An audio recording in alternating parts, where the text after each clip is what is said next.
This new anime called Rascal Does Not Dream of a Bunny Girl Senpai. I thought it was going to be nothing more than a fan service anime romance type of thing going on. But no, it was a lot more different than I thought it would be. Like, wow. Anyways guys, I'm AnimeUpRise. How's it going? Today we're starting the new season with an anime review. And this is the only one I've been choosing to review because, one, this is the first one I saw and I liked. There was the slime one, but I don't really want to review that one. It's not really that thought-provoking. But this one is very thought-provoking in my opinion, and I could probably come up with some few ideas about this series to talk about. And these might not be the longer videos.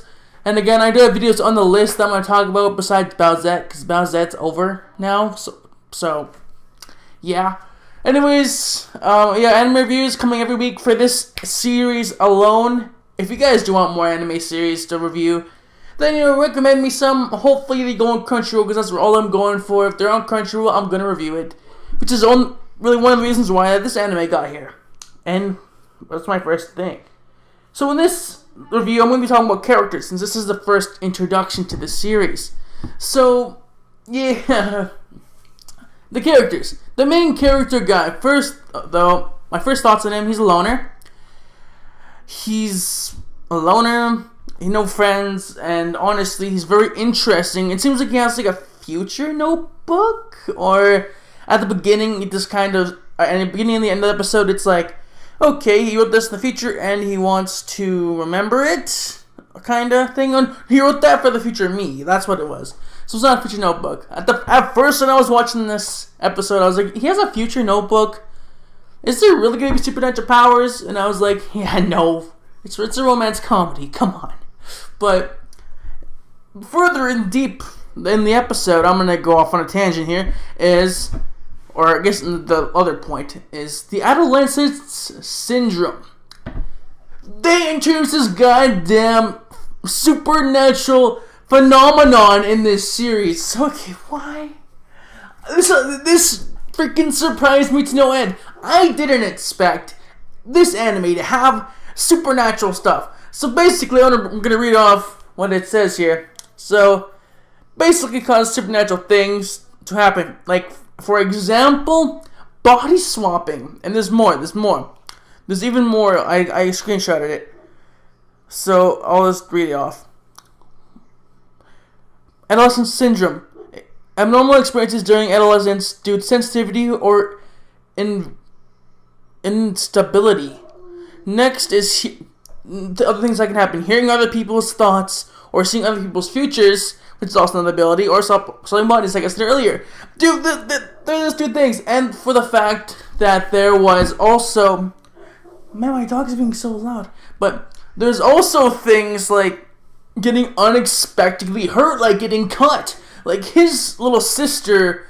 Okay, yeah, I should put a spoiler warning at the beginning. I always wait to do that, but I'll put this, since I didn't say it at the beginning, I'll put it over there. But yeah, his little sister, since she's got bullied, she hated being outside, and all of a sudden it correlates to her getting cuts out of nowhere, supernaturally cut, like the edge shit that always happens in, like, say, King's Game, for example. It's like she's got cuts all over, and she had to, like, go to the hospital, and I was like, what? Okay, dude, you're freaking losing me. But anyways, let's go back to the beginning of the episode now, because I just wanted to go on a tangent for that thing. So, this all correlates to the adolescent syndrome. Everything in this series revolves around it, as far as I've seen for the first episode. This is my first impressions of it. So, dude, spicy. So, the main heroine girl, Mai Sakurajima, I think that's her name. I know it's Mai, but Sakurajima part, it's just kind of like, I don't know. But like, she was a child actress, right? She was a child actress as a kid and up to a while. But then she got out of show business for some unknown reason. The main character is trying to find it. They think it's for her to focus on her studies, but again, he doesn't know, so it's a mystery so far. But as of now, people just don't notice her. It's like she's invisible to everyone else besides Mr. Main Character Kun, as I forget his name. But yeah, like, dude, why is this happening? My dog's being really motherfucking bitch right now. Anyways, but this anime is hyping me up. I thought I was gonna like this anime. I didn't think I was gonna like this anime this much. This thing is amazing. Like, dude, I'll be praising it a bit too much for I don't know. I'm just like, I like this anime so much, but like, yeah. So she's invisible to everyone except for Mr. Main Character. So the thing is she can't eat. She can't do anything. But there might be a way for her to get back into regular herself and really just become who she was before. Oh, let's cut that out. But yo, this girl, she can't eat by herself. She can't do any of that. But the thing is, she can get all that back hypothetically if she starts acting again. She quit, remember, because she wanted to focus on her studies apparently.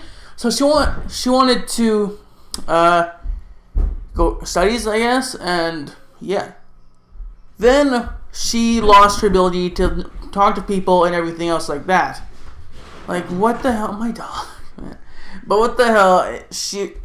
So hypothetically, she could come back to like regular self, but being honest with people, be one of the crowd, become citizens. She can make friends. She can do all that stuff. She could be remembered by people. But right now, only person she can talk to outside of school is Mr. Main Character and his little sister Kaide.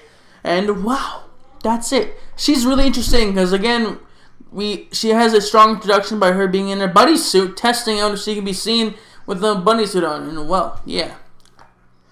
I like that. Now let's talk about the main character. He has also experienced this syndrome. That's what you call it.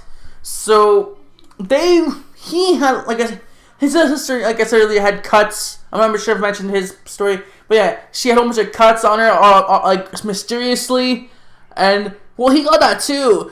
Like random cuts just came on his chest. He has 3 scars on his chest. If you watch the episode, you'll kind of see. But boy, so he realized he had to go to the hospital, and people think that he beat up some people and had to go to the hospital. No, he was the one who went to the hospital. He didn't beat up anybody, but he still has a reputation. So now he's a loner. Everyone doesn't want him to hang out with anybody he wants. He's just isolated.